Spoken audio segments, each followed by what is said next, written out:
Jésus lui demanda, « Dans la loi, qu'y a-t-il d'écrit? Que lis-tu » L'autre répondit, « Tu aimeras le Seigneur ton Dieu de tout ton cœur, de toute ton âme, de toute ta force, de tout ton esprit, et ton prochain comme toi-même. » Jésus lui dit, « Tu as bien répondu, fais ainsi et tu auras la vie. » Mais lui, voulant montrer qu'il était un homme juste, dit à Jésus, « Et qui donc est mon prochain ?» Jésus reprit, « Un homme descendait de Jérusalem à Jéricho, et il tomba sur les bandits. Ceux-ci, après l'avoir dépouillé, roué de coups, s'en allèrent en le laissant à moitié mort.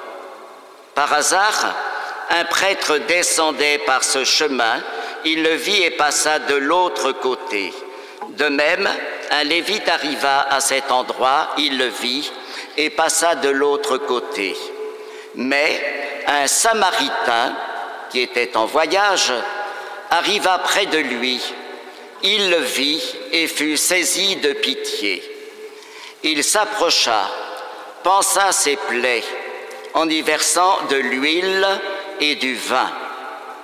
Puis il le chargea sur sa propre monture, le conduisit dans une auberge et prit soin de lui. Le lendemain, il sortit 2 pièces d'argent et les donna à l'aubergiste en lui disant, « Prends soin de lui. Tout ce que tu auras dépensé en plus, je te le rendrai quand je repasserai. » Lequel des 3, à ton avis, a été le prochain de l'homme qui était tombé entre les mains des bandits? Le docteur de la loi répond, celui qui a fait preuve de bonté envers lui. Jésus lui dit, « Va, et toi aussi fais de même. »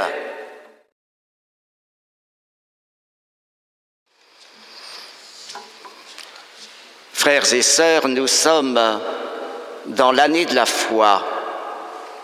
Vous vous rappelez que le pape Benoît XVI avait parlé en octobre dernier des portes de la foi. Et l'une des portes de la foi, c'est la charité, d'après les lectures d'aujourd'hui au fond. Il n'y a pas d'évangélisation réellement nouvelle ni renouvelée qu'à partir de la charité, entendons l'amour de Dieu et l'amour du prochain. Regardons cette parabole du bon Samaritain. Peut-être que nous la connaissons un peu trop bien. Disons d'abord ceci, Jésus n'est pas là pour nous donner une leçon d'assistance à personne en danger. Les pères de l'Église ont vu dans ce voyageur blessé l'homme déchu, l'homme pécheur. Les brigands, ce sont les forces hostiles qui nous détournent de Dieu et nous entraînent au malheur.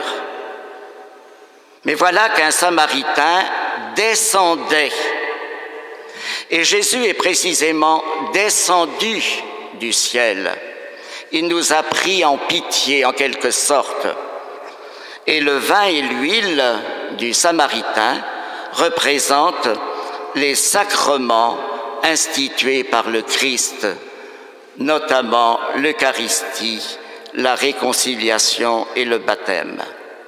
Du coup, aimer son prochain, c'est aimer le Christ qui s'est fait proche de nous.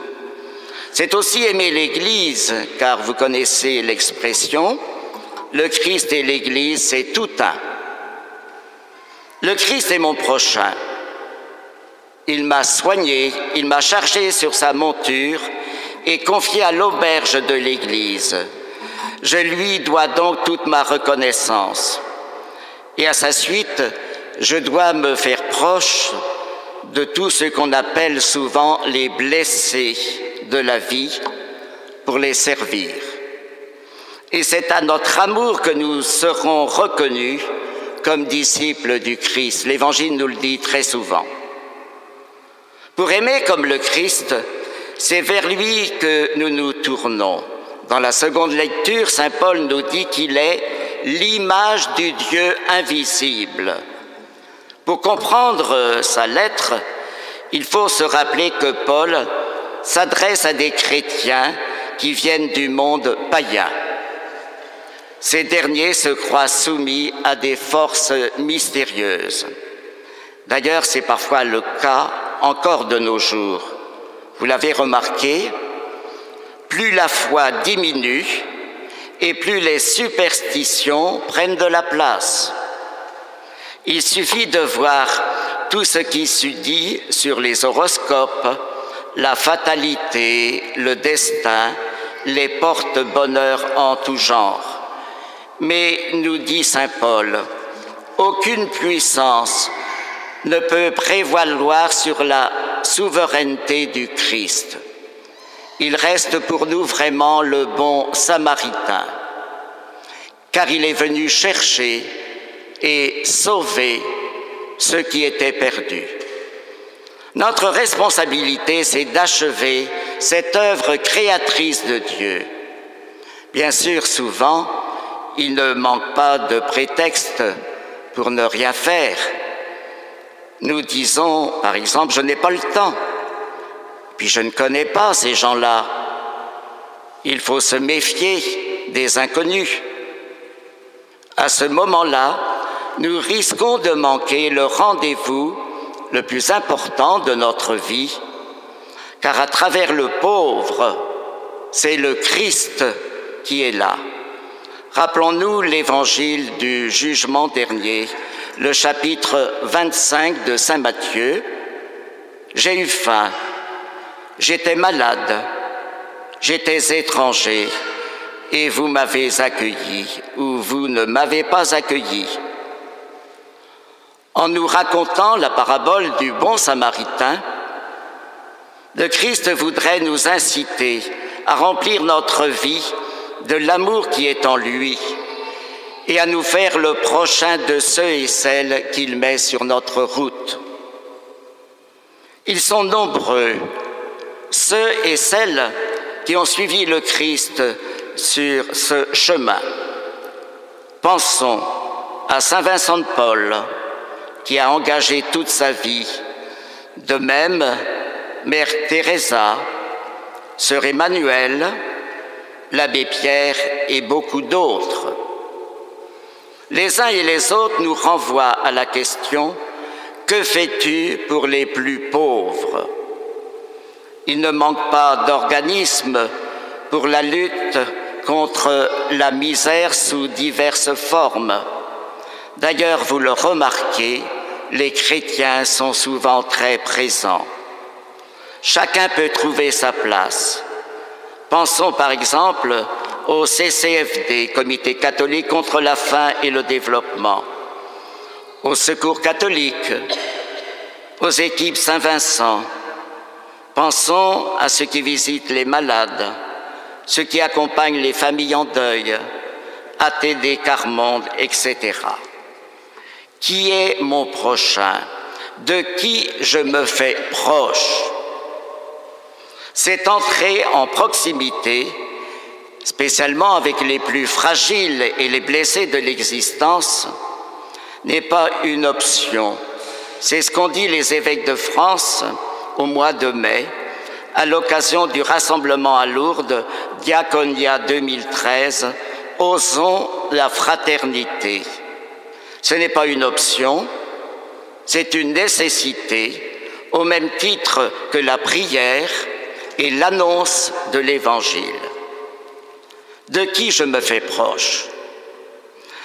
Si nous profitions de l'été pour développer des relations de proximité avec les autres, rendre visite à des personnes, créer de nouveaux liens, ouvrir nos yeux et nos oreilles, Jésus nous invite à nous faire proches de l'autre. Alors, si nous regardions notre carnet d'adresses, quels sont ceux avec qui j'accepte de perdre un peu de temps? Une carte de vacances, un courriel à envoyer. Et un petit exercice pratique facile à faire. Je fais la liste des personnes qui me sont les plus chères. Et j'en fais donc une liste, et celle qui arrive à la fin, c'est de celle-ci dont je vais me rendre proche, non pas pour donner quelque chose, mais pour me donner. Car comme dit la formule, aimer, c'est tout donner et se donner soi-même. Terminons par une prière. Que de fois, Seigneur, nous passons de l'autre côté pour ne pas croiser le regard des inconnus, de ceux qui gisent, meurtris au bord du chemin. Les prétextes ne manquent pas. Fais-nous ressembler, Seigneur, à Jésus, ton Fils, qui s'est fait le prochain de chacun de nous. Aide-nous à être proches de tous ceux qui ont besoin de ton amour. Amen.